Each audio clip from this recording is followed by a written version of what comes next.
হনুমান যখন গেলেন প্রথমে লঙ্কায় প্রবেশ করে হনুমানের মাথা ঘুরে গেছে। হনুমানের মাথা ঘুরে গেছে রাবণের ঐশ্বর্য দেখে। বিরাট বিরাট বাড়ি, বিশাল বিশাল অট্টালিকা, আর বাড়ির নিচ থেকে উপর পর্যন্ত সোনা দিয়ে তৈরি। সোনা, হরি বল, রাধে রাধে। বিশাল বড় ইউনিভার্সিটি রয়েছে বাবা রাবণের, ইউনিভার্সিটি রয়েছে। আর সেখানে ছাত্ররা, সমস্ত রাক্ষস যারা, অসুর যারা, ভোর 3:30 থেকে উঠে বেদ পাঠ করছে। চিন্তা করে দেখুন, বেদ পাঠ করছে, ভগবানের ভজন করছেন। রাবণের যারা কর্মচারী আশ্চর্য হয়ে গেছে হনুমান। রাবণ কত সুন্দর দেখতে, আপনারা বাল্মীকি রামায়ণ পড়ে দেখুন। আমরা সিরিয়ালে দেখে ভাবি রাবণ খুব খারাপ দেখতে, এই মোটা মোটা গোপ, বিশাল বড় ভুঁড়ি, বিশ্রী কদাকার দেখতে। না, রাবণ কত সুন্দর। রাবণকে স্বামী রূপে পাওয়ার জন্য অপ্সরাগণ, অপূর্ব সুন্দরী নারীগণ তপস্যা করছে যে রাবণ একবার আমাদের দিকে তাকা। রাবণ এত সুন্দর দেখতে। রাবণ কখনো মিথ্যে কথা বলে না।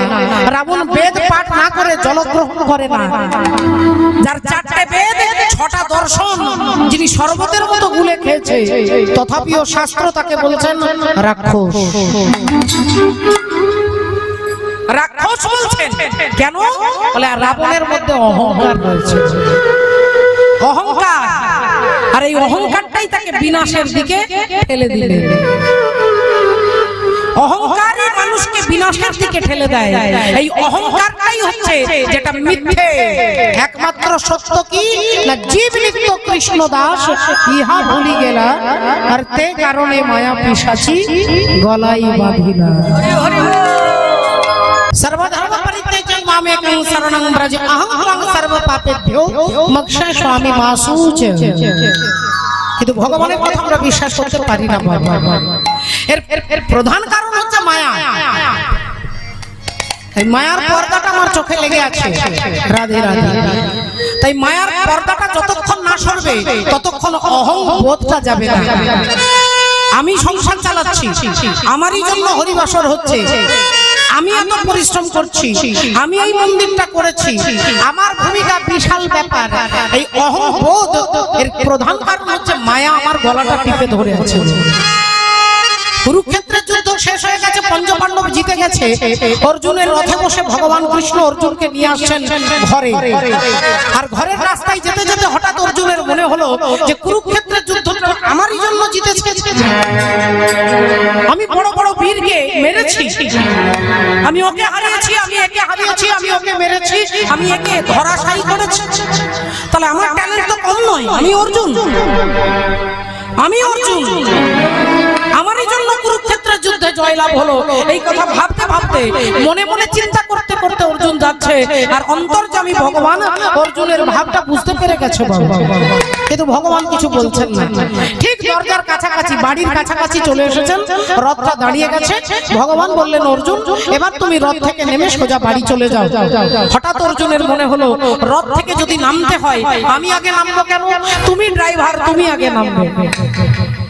তুমি ড্রাইভার, তুমি আগে নামবে, তুমি নামার পরে তারপরে আমি নামবো। এটাই নিয়ম, এটাই সিস্টেম। যখন কোন নেতা, যখন কোন মন্ত্রী, যখন কোন বিশাল ব্যক্তিত্ব সম্পন্ন ব্যক্তি গাড়ি থেকে নামবে, আগে ড্রাইভার নেমে দরজাটা খুলে দেবে, তারপরে নেতা মন্ত্রী গাড়ি থেকে নামে। অর্জুন ভাবলেন, তাহলে আমি আগে নামবো কেন? আগে তুমি ড্রাইভার, তুমি আগে নামবে। কৃষ্ণ তুমি আগে নামো, তারপরে আমি নামবো। ভগবান বললেন, অর্জুন আমি তোমাকে বলছি তুমি আগে নামো, তারপরে আমি নামবো। অর্জুন বললেন, না আগে আমি নামবো না, আগে তুমি নামবে। ভগবান বললেন, না আগে তুমি তারপরে আমি। অর্জুন বললেন, আরে বাবা বলছি তো আগে তুমি তারপরে আমি, আগে তুমি নামবে তারপরে আমি নামবো। ভগবান আবার কথাটা রিপিট করছেন, অর্জুন তুমি আগে তারপরে আমি। এমন সময় পেছন থেকে দাদা যুধিষ্ঠির চিৎকার করে বলে উঠলেন, অর্জুন যখন কৃষ্ণ তোমাকে বলছে, যখন কৃষ্ণ তোমাকে বলছে নেমে যেতে, তুমি আগে নামবে তারপরে কৃষ্ণ নামবে। তুমি আগে নামো তারপরে কৃষ্ণ নামবে যেই বলেছে, অর্জুনের খুব রাগ হয়েছে, প্রচন্ড রাগ হলো, প্রচন্ড বিরক্ত হলো। কিন্তু দাদা আছে কিছু তো বলা যাবে না, তাই চুপচাপ অর্জুন রথ থেকে নেমে গেলেন। নেমে 1 পা 2 পা 5 পা 10 পা করে ঘরের কাছাকাছি চলে গেছে। আর অমনি ভগবান রথ থেকে নেমে 3 পা এগিয়ে গেছে। যেই এগিয়ে গেছে হঠাৎ করে যেন একটা বোম ব্লাস্টিং হলো। একটা বোম ব্লাস্টিং হলো, যেন একটা বোম ফাটলো। অর্জুন ভাবলেন এই বিকট শব্দটা এলো কোথা থেকে, যে পিছন ফিরেছে। আর যেই পিছন ফিরে জমনি দেখছে অর্জুনের রথটা ফেটে গিয়ে দাউ দাউ করে জ্বলছে আগুনে। অর্জুন এগিয়ে গিয়েছিলেন ঘরের দিকে, আবার পিছিয়ে এসে ভগবানের কাছে দাঁড়িয়ে বললেন, কৃষ্ণ, যে রথটাতে তুমি বসেছিলে, যে রথে আমি বসেছিলাম, সেই রথটা হঠাৎ করে ফেটে গিয়ে আগুনে পুড়ে ছাই হয়ে যাচ্ছে, ব্যাপারটা কি? ভগবান একটু মিষ্টি হাসলেন। আর ভগবান হেসে বললেন, অর্জুন, কুরুক্ষেত্রের যুদ্ধে যাদেরকে তুমি হারিয়েছো, দ্রোণাচার্য, কৃপাচার্য, যে বড় বড় বীর, যে বড় বড় যোদ্ধাদেরকে তুমি হারিয়েছো, তাদের একটা ঘাতক শক্তি এখনো পর্যন্ত অপেক্ষা করছিল। আর ওই ঘাতক শক্তিটা অপেক্ষা করছিল তোমাকে শেষ করে দেওয়ার জন্য। আর তুমি শেষ হয়ে যেতে যদি তোমার আগে আমি রথ থেকে নেমে যেতাম। তোমার আগে আমি যদি রথ থেকে নেমে যেতাম, তোমার কথা শুনে তুমি বারবার বলছো কৃষ্ণ তুমি আগে নামবে তারপরে আমি, কিন্তু তোমাকে রক্ষা করবার জন্য আগে তোমাকে নামিয়েছি। কারণ তোমার আগে আমি নেমে গেলে এই রথের সঙ্গে তুমিও ফেটে টুকরো টুকরো হয়ে যেতে। এই রথটা কি না, রথটা হচ্ছে আমাদের দেহ। জগন্নাথের রথ, জগন্নাথের রথ, সবাই বলেন রথ, রথ দেখতে যাব পুরী ধাম। ওই রথের সঙ্গে এই দেহ রথটার কত মিল। জগন্নাথের রথ তৈরি হয় 206টা কাঠ দিয়ে, 206টা কাঠ দিয়ে তার রথ নির্মাণ করা হয়। কোন ডাক্তার বাবু, কোন সায়েন্সের স্টুডেন্ট থাকলে জিজ্ঞাসা করে দেখতে পারেন, একটা মানবের দেহ, এই মানুষ্য দেহটা 206টা হাড় দিয়ে তৈরি। এই দেহের মধ্যে 206টা হাড় আছে। জগন্নাথের রথ 206টা কাঠ দিয়ে হয়। ওখানে 16টা চাকা আছে। জগন্নাথ তালধ্বজ রথ 16টা চাকা থাকে। এই দেহের মধ্যে 10টা ইন্দ্রিয়, 5টা জ্ঞানেন্দ্রিয়, 5টা কর্মেন্দ্রিয়, চক্ষু, নাসিকা, জিহ্বা, কর্ণ, ত্বক, বাক, পানি, পাদ, বায়ু, উপস্থ, এই 10 আর ষড়রিপু, কাম, ক্রোধ, লোভ, মোহ, মদ, মাৎসর্য, এই 16টা চাকা আমার দেহের মধ্যে ইন্দ্রিয় দিয়ে আছে। জগন্নাথের রথ, জগন্নাথ একবার নেমে চেপে যখন তিনি নেমে চলে যায়, দ্বিতীয়বার কিন্তু ওই রথটাতে আর তিনি চাপেন না। একবার নেমে গেলে তিনি দ্বিতীয়বার আর চাপবে না। এই দেহ রথটা থেকে পরমাত্মা যখন নেমে যাবে, ওই পরমাত্মা কখনো আর এই দেহটাতে ফিরে আসবে না।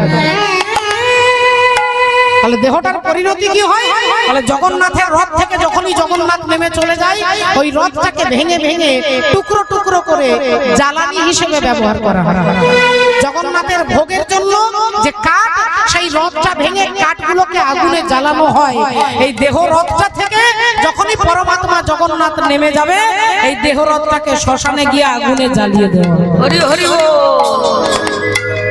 তাহলে পরমাত্মা জগন্নাথ এই দেহের মধ্যে আছে, আগে দেহটাকে চিনতে হবে। যে দেহটা নিয়ে আপনি কীর্তন শুনতে এসেছেন, এটা অবিনশ্বর অনিত্য দেহ, কিন্তু এই অনিত্য দেহটাই আপনাকে নিত্য ভগবানের কাছে পৌঁছে দিতে পারে। তার জন্য এই দেহটাকে আগে জানা, এই দেহটাকে যদি আপনি শ্রদ্ধা করতে পারেন, যদি ভাবেন যে এই দেহটা তুমি আমাকে দিয়েছো, এই দেহটাকে যদি পবিত্র রেখে ভগবানের নাম ও কীর্তন করতে পারি, তাহলে অন্তর্যামী ভগবান আমার চোখের সামনে এসে যাবে। রাধে হরি বল, রাধে। মহারাজ পরীক্ষিত তিনি কীর্তন শুনতে এসেছেন, ভাগবতীয় কথা। শিল সুখদেব গোস্বামীর শ্রী বদন থেকে একবারে হরিদ্বার, সোজা হরিদ্বারে, যেখানে নাম হচ্ছে, কীর্তন হচ্ছে, ভাগবত হচ্ছে, সুখদেব গোস্বামী ভাগবত পাঠ করছেন। রাজা পরীক্ষিত এসেছেন মৃত্যু ভয়ে ভীত হয়ে। কিসের মৃত্যু ভয়? না সাপের ছবলে মারা যাবে। কারণ শ্রমিক ঋষির পুত্র শৃঙ্গি অভিশাপ দিয়েছে, ব্রাহ্মণের ছেলে তো অভিশাপ দিয়েছে যে তুমি আমার বাবার গলায় মরা সাপটা ঝুলিয়ে দিয়েছো, আমি তোমাকে অভিশাপ দিচ্ছি, তুমি যেই হও না কেন 7 দিনের মধ্যে তক্ষক দংশনে তোমার মৃত্যু হবে। তক্ষক একটা সাপের নাম। আর যে সাপের ভয়ে রাজা পরীক্ষিত এলেন, তিনি বসলেন কোথায় না গঙ্গার ধারে, মানে যেখানে বেশি সাপের ভয়, গঙ্গার ধারে হরিদ্বার, জায়গাটার নাম শুকরতলি, শুকতলি, সেইখানে বসেছেন, পাশেই গঙ্গা, যেখানে সাপ বেশি যাওয়া আসা করবে সেখানে তিনি বসে ভাগবতীয় কথা শুনে তিনি জিজ্ঞাসা করছেন যে আসন্ন মৃত্যুমুখী জীবের প্রথম কর্তব্য কি? আসন্ন মৃত্যুমুখী জীবের প্রথম কর্তব্য কি? আমরা যদি চোখ বন্ধ করে ভেবে দেখি 56 কোটি প্রকার জীব আছে বাবা। ছেদজ, অন্ডজ, জরায়ুজ, উদ্ভিজ, এই 4 প্রকার এক এক রকমের প্রাণী 14 কোটি রকমের আছে, 14 কোটি। তাহলে প্রতিটি জীবকে আমাদের সবাইকে জগৎ ছেড়ে চলে যেতে হবে, কারণ এটা হচ্ছে মর জগৎ, মরণশীল জগৎ। এখানে কেউ কখনো অমর থাকে না, আর অমর থাকবেও না। তাহলে এই জগৎ থেকে যখন চলে যেতে হবে, মৃত্যু আমাদের মাথায় পাশেই দাঁড়িয়ে আছে। রাজা জিজ্ঞাসা করছেন আসন্ন মৃত্যুমুখী জীবের প্রথম কর্তব্য কি? সুখদেব গোস্বামী উত্তর দিচ্ছেন এর একমাত্র ওষুধ হচ্ছে হরি গুণ কীর্তন। ভগবানের নাম, ভগবানের লীলা, ভগবানের গুণ, ভগবানের রূপ মাধুর্য, লীলা মাধুর্য, বেনু মাধুর্য আস্বাদন করাই হচ্ছে মানব জন্মের সার্থকতা। সমস্যা হলো কি বাবা, আমার মতো পাপী জীবে যখন স্মরণ মনন সুন্দর থাকবে তখন আমাদের ভগবানের কথা, ভগবানের ভজন আমাদের মনে থাকে না বাবা। আর সংসার জ্বালাই জ্বলতে জ্বলতে, ব্যথা পেতে পেতে, এই ধাক্কা খেতে খেতে যখন ভগবানের কাছে এসে পৌঁছায় তখন অনেকটা দেরি হয়ে যায়। ভগবানের চরণে বিশ্বাস করে থাকা, অনন্য ভক্তি যদি থাকে তাকে জগতে কেউ দুঃখী করতে পারবে না। আর যেখানে আত্মবোধ থাকবে সেখানেই তিনি চরম দুঃখী। ভগবানের প্রতি সম্পূর্ণ রূপে শুধুমাত্র তার চরণে সবকিছু নিবেদন করা, এটা খুব কঠিনও নয়, আবার খুব সোজাও নয়। আমরা যখনই কোনো কিছু করতে পারি না তখন বলি ঠিক আছে তোমার যা ইচ্ছা তুমি করো, কারণ ওখানটাতে আমার করার কিছু নেই। আর যেখানটাতে আমি করতে পারি তখন ভগবানকে ভুলে যাই। আর এটা অনন্য ভক্তির পরিচয় নয় বাবা।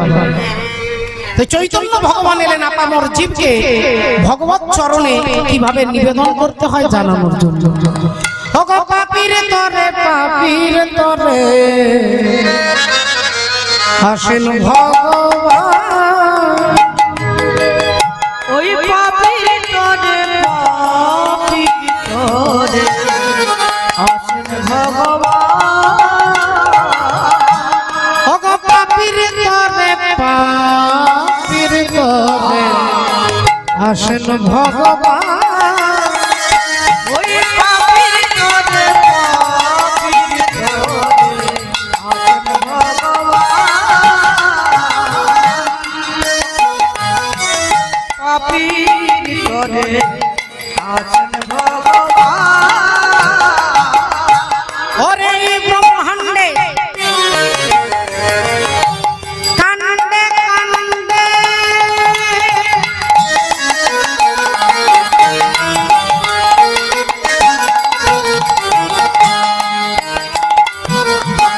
ওগো এই ব্রহ্মাণ্ডে কান্দে কান্দে দেখো ভক্ত রূপে কোন আসেন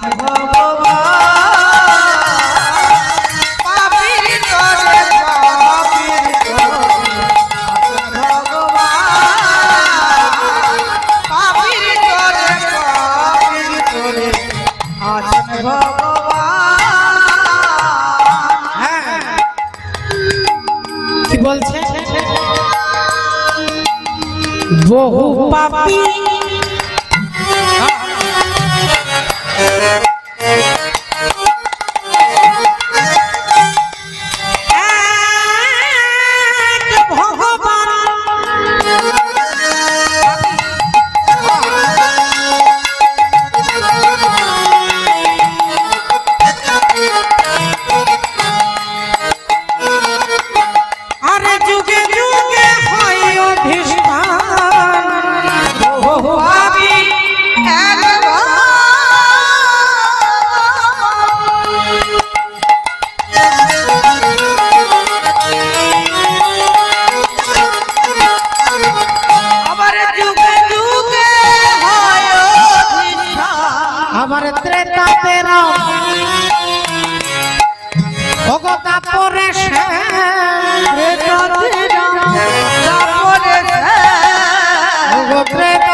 বাবা ঠাকুর প্রসাদের ব্যবস্থা রয়েছেন, কৃপা করে দয়া করে আপনারা প্রসাদ সেবা করে আবার নিজ নিজ জায়গায় বসবেন। হরি হরি হরি, একবার সবাই মিলে বলুন নিতাই গৌর প্রেমানন্দে হরি হরি।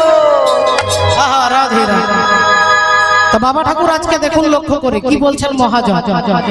এক পাশে দাঁড়িয়ে তিনি কলম দিচ্ছেন, ফাল্গুন পূর্ণিমা তিথি নক্ষত্র ফাল্গুনি, ফাল্গুন পূর্ণিমা তিথি নক্ষত্র ফাল্গুনি, ওগো শুভক্ষণে জন্মিলা গোরাদি যমুনা,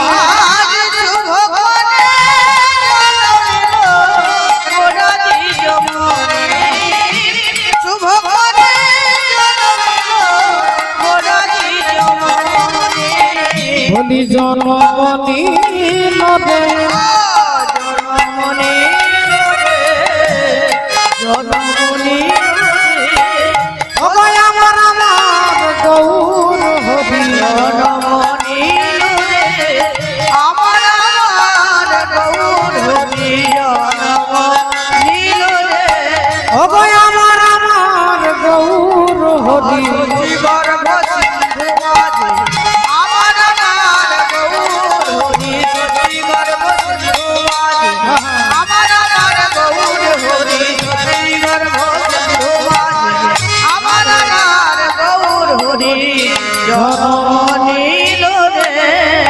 ভগবান এলেন শ্রীকৃষ্ণ চৈতন্য মহাপ্রভু, যিনি এলেন জগতের জীবের চৈতন্য সত্তাকে জাগ্রত করবার জন্য, জাগানোর জন্য।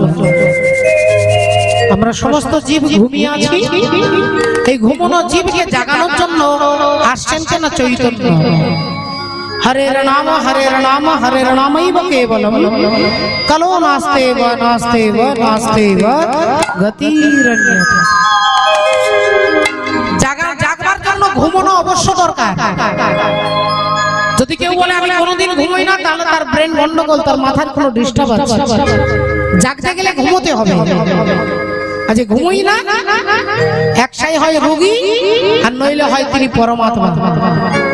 কারণ ভগবান কৃষ্ণ অর্জুনকে গীতাতে বলছেন অহমাত্মা গুঢ়াকেশ সর্বভূতাশ্রয়ে স্থিত। অহমাত্মা গুঢ়াকেশ, গুঢ়াকেশ মানে যিনি কোনোদিন ঘুমোয় না। এক হচ্ছে ভগবান, তিনি কখনো ঘুমোয় না, আর এক হচ্ছে যিনি বদ্ধ পাগল, যিনি রোগী, যিনি ব্যাধিগ্রস্ত, তিনি ঘুমোন না। কিন্তু সাধারণ জীব বলে তাকে জাগতে গেলে আগে ঘুমোতে হবে। কিন্তু ঘুমানোর এই যে জাগানোর জন্য দরকার কি না, জাগানোর জন্য কে জাগাবে আপনাকে? আপনাকে জাগাবে আপনার গুরুদেব। অজ্ঞানান্তিমিরন্ধস্য জ্ঞানং যেন শলাকয়া চক্ষুরুন্মীলিতং येन তস্मै শ্রী গুরবে। হরি বলো হরে কৃষ্ণ, রাধে রাধে, হরি বলো হরে কৃষ্ণ। তো সবাই মিলে আমরা বলবো হরি বল রে, হরি বল রে, হরি বল রে, বল রে, হরি বল রে, হরি বল রে, বল রে, বল রে, হরি বল রে, হরি বল রে, হরি বল রে, বল রে, বল রে, হরি বল রে, বল রে, হরি বল রে, বল রে, বল রে, হরি বল রে। হরি বল, হরি বল, হরি বল ভাই, হরি বল, হরি বল, হরি বল ভাই, হরি বল, হরি বল, হরি বল ভাই, হরি বল, হরি বল, হরি বল ভাই, হরি নামে বিনা জীবের আর গতি নাই, হরি নাম বিনা জীবের আর গতি নাই, হরি নাম বিনা জীবের আর গতি নাই। হরি বল রে, হরি বল রে, বল রে, বল রে, হরি বল রে, হরি বল রে, হরি বল রে, বল রে, বল রে, হরি বল রে, হরি বল রে, হরি বল রে, বল রে, বল রে, হরি বল রে। হরি বল, জয় রাধে, জয় রাধে। হরি বলা ঠাকুর তিনি হরিবল বলানোর জন্য এলেন। আপনি আচরি ভক্তি জীবের শিখা, আপনি না কইলে ধর্ম শিখানো না যায়। হরি বল রাধে। তাহলে পদকর্তা এক পাশে দাঁড়িয়ে কি বলছেন? ওই পূর্ণিমার চন্দ্র যিনি কিরণ প্রতাপ, পূর্ণিমার চন্দ্র যিনি কিরণ প্রতাপ, পূর্ণিমার আই গো তোরা দেখে যা।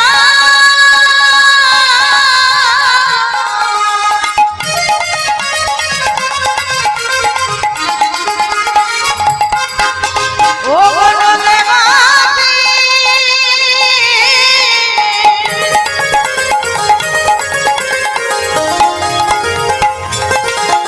দেখে যা।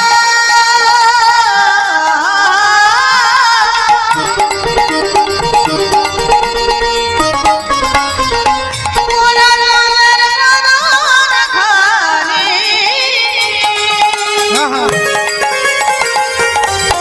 ওই পূর্ণিমার চন্দ্র যিনি কিরণ প্রকাশ, পূর্ণিমার চন্দ্র যিনি কিরণ প্রকাশ, পূর্ণিমার চন্দ্র যিনি কিরণ প্রকাশ। আরে দূরে গেল অন্ধকার চাইয়া নৈরাশ, দূরে গেল অন্ধকার পাইয়া নৈরাশ, দূরে গেল অন্ধকার পাইয়া নৈরাশ।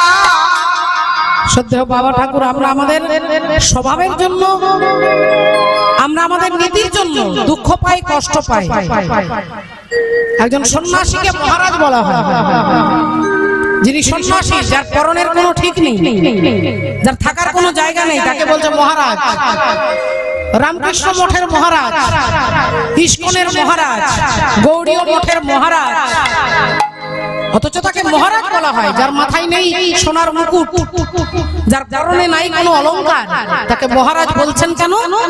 না চাহ কই চিন্তা কই মনুয়া বেপরवाह, যাকো কুছ না চাহিয়ে ওহি সাহেব।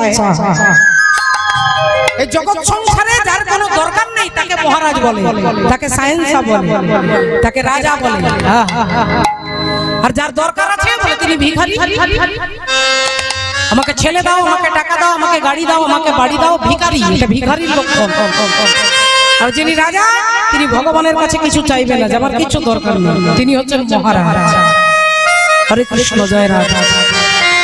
একটু ভালো করে লক্ষ্য করে দেখুন, সৃষ্টিকর্তা ব্রহ্মার কাছে গিয়ে একজন পশু গিয়ে দাঁড়িয়েছেন। একটা পশু ব্রহ্মাজির কাছে গিয়ে দাঁড়িয়ে বলছেন, আচ্ছা আপনি 56 কোটি প্রকার জীব তৈরি করেছেন, আর এই 56 কোটি জীবের মধ্যে শ্রেষ্ঠ জীবকে আজকে আপনাকে তার নামটা বলতে হবে। ব্রহ্মাজি কোনো দেরি না করে সঙ্গে সঙ্গে উত্তর দিচ্ছে যে 56 কোটি জীবের মধ্যে সর্বশ্রেষ্ঠ জীব হচ্ছে মানুষ। যাই বলেছে মানুষ, অমনি পশু রেগে গেছে। কেন মানুষ শ্রেষ্ঠ হবে কেন?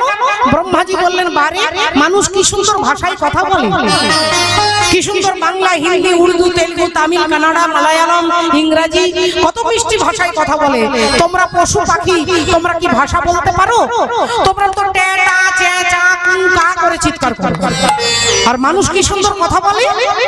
পশু বললেন, আচ্ছা তা মানুষ যতই মিষ্টি কথা বলুক, আমাদের কোকিল যখন গান গায়, কোকিল যদি গান করে, কোকিল যদি কথা বলে, মানুষ বলে তোর গলাটা কি সুন্দর রে, কোকিলের মতো। কোকিল কণ্ঠী সন্ধ্যা মুখোপাধ্যায়। তাহলে আমাদের কোকিল মানুষের থেকে সুন্দর মিষ্টি ভাষায় গান করে বলে মানুষকে কোকিল কণ্ঠী বলা হয়। ব্রহ্মাজি মাথায় হাত দিয়ে মাথা চুলকাচ্ছে, বলেন আচ্ছা ঠিক আছে, তোমরা না হয় মানুষের থেকে গান ভালো করো। আচ্ছা মানুষ যে দামি দামি কি সুন্দর কালারের জামা কাপড় পরে, কত সুন্দর রঙের জামা কাপড় পরে, কত সুন্দর ডিজাইন নকশা থাকে। পশু বললেন মানুষ যতই ভালো জামা কাপড় কাজ করুক, দুবার 10 বার পরতে কাচতে কাচতে কাচতে রংটা নষ্ট হয়ে যায়। কিন্তু আমাদের ময়ূরের গায়ে যে রং, যে নকশা, হরিণের গায়ে যে নকশা, এ কোনো সানলাইট দিয়ে কাচলেও নষ্ট হবে না, আর ডিসকালারও হবে না। তাহলে মানুষের থেকে আমাদের রংটা পার্মানেন্ট রং। ব্রহ্মা বলেন আচ্ছা ঠিক আছে, তা না হয় বুঝলাম। আচ্ছা মানুষের ক্ষমতা খুব বেশি, বলেন মানুষের ক্ষমতা যদি বেশি হতো তাহলে মানুষ যে ক্ষমতাশীল হয় তাকে বলে না একবার বাঘের বাচ্চার মতো তোর, একবার রয়্যাল বেঙ্গল টাইগার। তাহলে আমাদের বাঘের ক্ষমতা বেশি বলে তো একটা মানুষ পালোয়ান হলে বলে একবার বাঘের বাচ্চার মতো তোর সাহস। তাহলে আমাদের ক্ষমতা বেশি মানুষের থেকে। ব্রহ্মাজি তখন রেগে বিরক্ত হয়ে বলছে ঠিক আছে চলো মানুষের বুদ্ধি বেশি। পশু বললেন মানুষের বুদ্ধি বেশি, আর মানুষের থেকে তো আমাদের শৃগাল আর কাক, এদের বুদ্ধি অনেক বেশি। ব্রহ্মাজি তখন রেগে গিয়ে বলছে আচ্ছা মানুষ হচ্ছে খুব বোকা হয়। পশু বললেন মানুষ যতই বোকা হোক আমাদের গাধার থেকে বেশি বোকা হয় না। আমাদের গাধার থেকে বেশি বোকা হয় না। তাহলে আমরা বোকাতেও ফার্স্ট, আমরা চালাকেও ফার্স্ট। ব্রহ্মাজি বললেন তুমি যতই বলো না কেন, একটা মানুষ যে সুন্দর বাড়ি তৈরি করে, তোমরা কি বাড়ি তৈরি করতে পারো? তোমরা জঙ্গলে গাছের তলায় গুফার মধ্যে থাকো। পশু বললেন মানুষ যত ভালোই বাড়ি করুক না কেন, যত ভালোই ইঞ্জিনিয়ার হোক না কেন, আমাদের টুনটুনি পাখির বাসাটা দেখলে বড় বড় ইঞ্জিনিয়ারের মাথা ঘুরে যায়।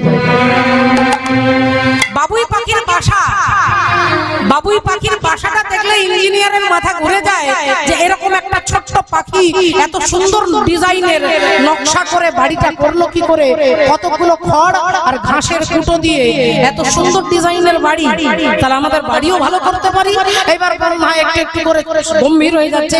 এবার আমি কি পয়েন্ট বলবো, এবার কি বলবো? বলে মানুষের সেন্স বেশি। পশু বললেন মানুষদের থেকে আমাদের যে কোনো ব্যাঙ, যে ব্যাঙ থাকে মাটির তলায়, যে ব্যাঙগুলো থাকে সে আগে জানে, যন্ত্র পরে জানে। একটা ব্যাঙ 7 দিন আগে থাকে জানে যে এই এলাকাটাতে ভূমিকম্প হবে। ভূমিকম্প হওয়ার 7 দিন আগে একটা কোনো ব্যাঙ সে বুঝতে পারে এখানে ভূমিকম্প হবে, সঙ্গে সঙ্গে সেই জায়গা ছেড়ে সে অন্য জায়গা চলে যায়। তাহলে আপনাদের মানুষদের থেকে আমাদের পশু পাখিদের সেন্স অনেক বেশি। একটা মানুষ যখন ঘুম থেকে ওঠে ঘড়িতে অ্যালার্ম দিয়ে ঘুমোতে হয়, 4টার সময় ঘুম থেকে উঠবো, ঘড়ি অ্যালার্ম দিয়ে তারপরে সে ঘুমোয়। আর আমাদের মুরগি বলে সে ঘড়িতে অ্যালার্ম দিতে হয় না, যখনই ভোর হবে তার আগেই মুরগি নিজে জাগবে, অপরকে জাগাবে। এইবারে ব্রহ্মাজি মাথায় হাত দিয়ে বলেছেন আর তো কিছু বলার নেই, এবার কি বলবো, তাহলে তো আমি হেরে গেছি। এই চিন্তা করতে করতে হঠাৎ ব্রহ্মাজির মনে হয়ে গেল দাঁড়াও, তোমরা সবটা এগিয়ে আছো কিন্তু একটা কাজ তোমরা করতে পারো না যেটা মানুষ করতে পারে। কি কাজ করতে পারে? বলে মানুষ যদি ইচ্ছে করে, চেষ্টা করে, ইচ্ছে হয়, যদি সদ্ভাব জাগে, একটা মানুষ তার যে 2টো হাত আছে এই 2টো হাত তুলে সে চিৎকার করে নিতাই গৌর প্রেমানন্দে হরি বল বলতে পারে। একটা মানুষ হরি বল বলতে পারে, কিন্তু তোমরা পশু পাখি কীট পতঙ্গ তোমরা চাইলেও হরি বল বলতে পারো না। যতক্ষণ মানুষ তোমাদেরকে না শেখায় ততক্ষণ হরিবল তোমরা বলতে পারো না। আর এই মানুষ এই 2 হাত তুলে হরিনাম বলতে পারে বলে 56 কোটি জীবের মধ্যে সর্বশ্রেষ্ঠ জীব হচ্ছে মানুষ। রাধে রাধে। মিলন হবে কত দিনে, অমিলন হবে কত দিনে, ওই আমার মনের মানুষের সনে। আমার মানুর মানুষের কতদিনে মিলন হবে কতদিনে ওই আমার মনের ধর ওই আমার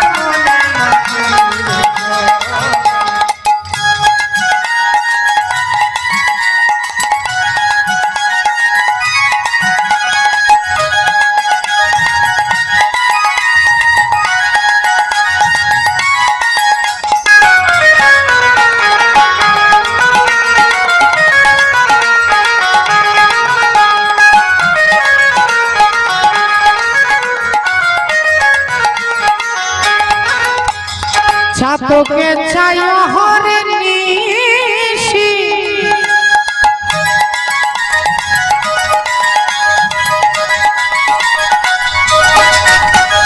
আর চেয়ে থাকে কালো শশী তোকে চাই হরে নিশি আবার চেয়ে থাকে কালো শশী আমি ভজব বলে কালো শশী বলে কালো ওই আমি ভজব বলে কালো শশী হয় না কপাল গুনে ওই না হয় না কপাল গুনে ওই আমার মনের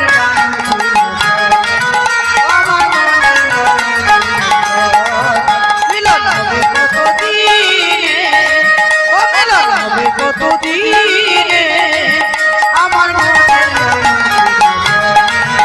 আমার মনের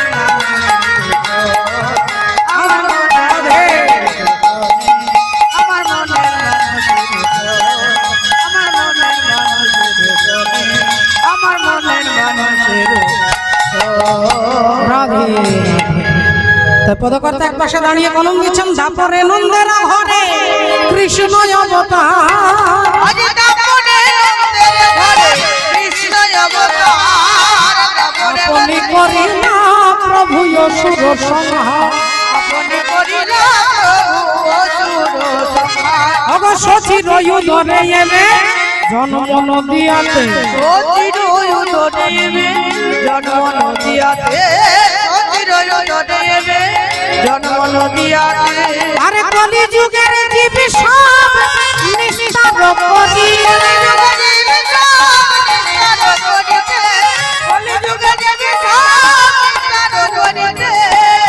ভগবান কলির জীবকে উদ্ধার করবার জন্য আসছেন পদকর্তা বাসুদেব ঘোষ এক পাশে দাঁড়িয়ে বলছেন বাসুদেব ঘোষ মনে করি আশা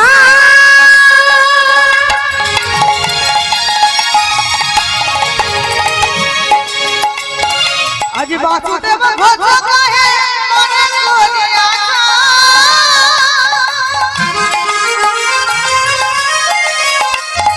আজ মনে করিয়া ভরসা মনে করিয়া ভরসা মনে করিয়া ভরসা তাই আজ গৌরপদ মনে করিয়া ভরসা হে গৌরপদ দন্ত মনে করিয়া ভরসা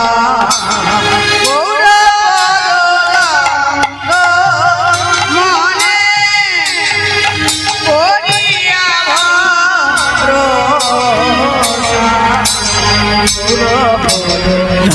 tere gidi dag tere gidi dag tere gidi ta ki ta tere gidi dag tere gidi dag tere gidi ta ki da dhin tere gidi ha da dhin tere gidi ha da dugur dhere tere gidi dag tere gidi tere gidi dag tere gidi ha tere gidi dag tere gidi ha na tere gidi dag tere gidi ha na tere gidi dag tere gidi ha tere gidi dag tere gidi ta ki ta tere gidi dag tere gidi dag tere gidi ta ki da dhin tere gidi ha da dhin tere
जय राधे जय राधे जय राधे जय राधे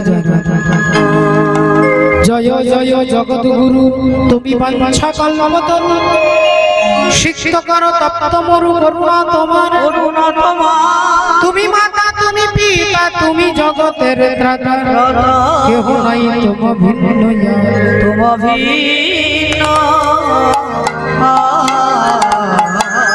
জয় নিতাই জয় রাধে শ্যাম ভক্তের মহিমা ভক্তির মহিমা ভক্তের প্রতি ভগবানের কি কর্তব্য ভক্তের জন্য ভগবান কি না করতে পারেন তার তথ্য আমরা যার জীবনের মধ্য থেকে জানবো। তিনি অসুরের ঘরে জন্মগ্রহণ করে সমস্ত অসুর জাতিকে যিনি কৃপা করলেন আমরা তারই কথা আজকে শুনবো আমরা জানবো। তো চলুন ভজনের মধ্য দিয়ে আমরা ভজন রাজ্যে প্রবেশ করবো। একবার সবাই মিলে বলবো বলো ভগবান কৃষ্ণচন্দ্র কি বলো রাধা রানী কি বলিয়ে ভাগবত মহাপুরাণ কি অনন্ত কোটি ভক্ত বৃন্দ কি নিতাই গৌর শিবনাথ ব্রহ্ম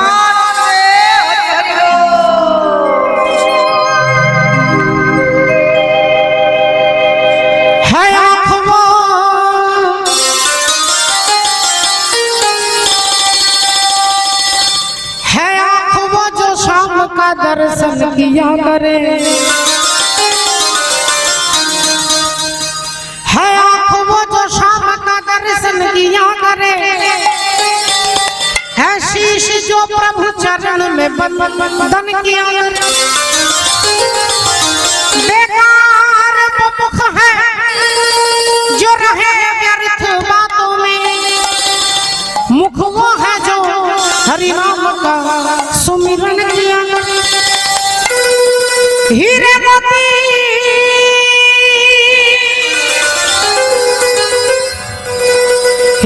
मोती से नहीं शोभा है हाथ की जो हाथ भगवान का पूजन किया करे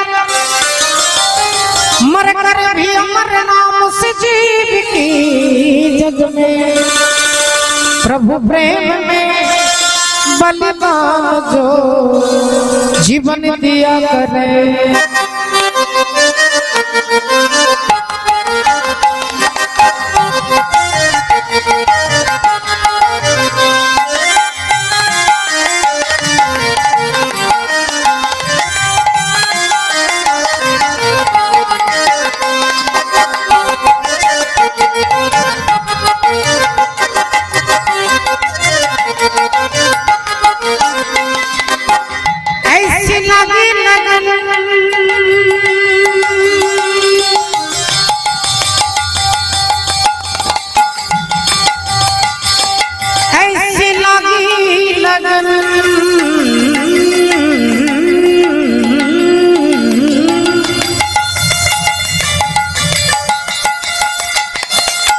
ऐसी लागी लगन ओ लागी लागी रे लगन लागी लागी रे लगन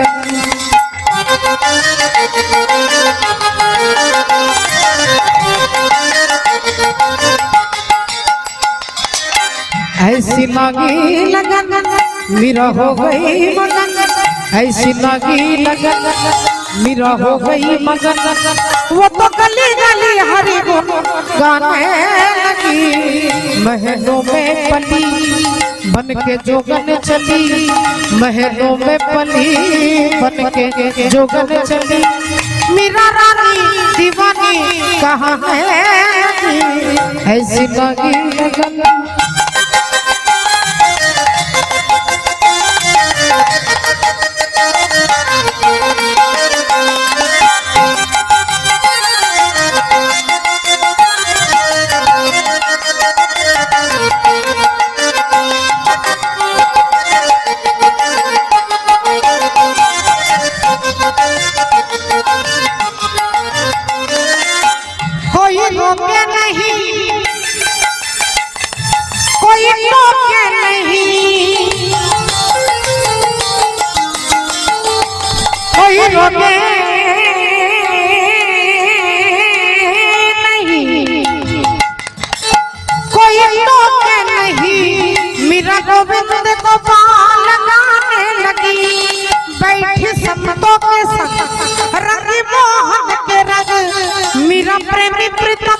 मनाने लगी वो तो गली गली हरी गुनगुनाने लगी ऐसी लगी लगन मेरा हो गई मगन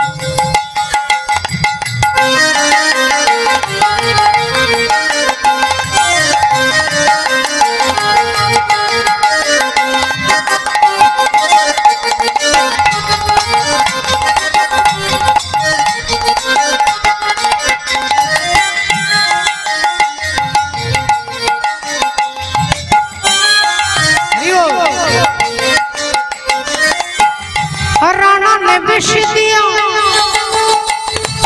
और मानो अमृत पिया सारी रानी दा दा दा बाबा मगर मगर रे नी नी नी सा नी नी नी सा नी नी नी सा नी नी नी सा नी नी नी सा नी नी नी सा नी सा रे नी सा रे नी सा रे नी सा रे नी सा गा गा नी सा गा गा नी सा गा गा रे रे मा मा गा मा पा गा नी दा मा मा गा रे गा सा रे नी सा गा नी सा गा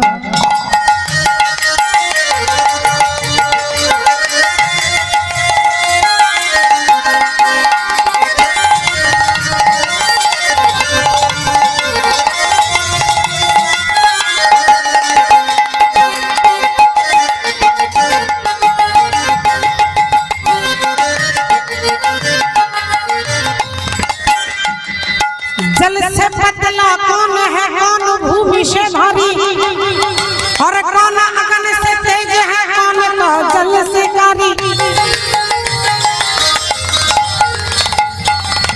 जल से पतला पतला पतला पतला जल से पतला ज्ञान है और पाप भूमि से भारी क्रोध अगन से तेज है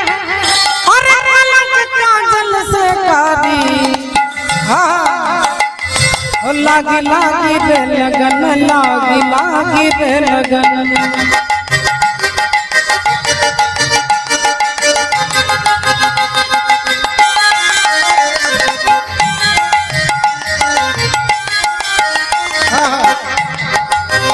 राणा ने विष दिया मानो अमृत पिया वो तो सागर में सरिता समाने लगी दुख लाखों सहे मुख से गोविंद कहे मेरा गोविंद गोपाल गाने लगी वो तो गली गली हरी गुनगुनाने लगी ऐसी लगी लगन मेरा हो गई मगन वो तो गली गली गली हरी गली गुनगुनाने लगी ऐसी लगी लगन मेरा हो गई मगन ऐसी लगी लगन मेरा हो गई मगन ऐसी लागी लगन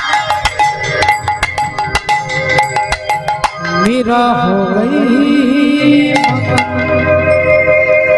সকলে চরণে দণ্ডবত প্রণাম জানিয়ে আজকে আমরা সরাসরি চলে যাব কোথায়? রাধে রাধে। ওমা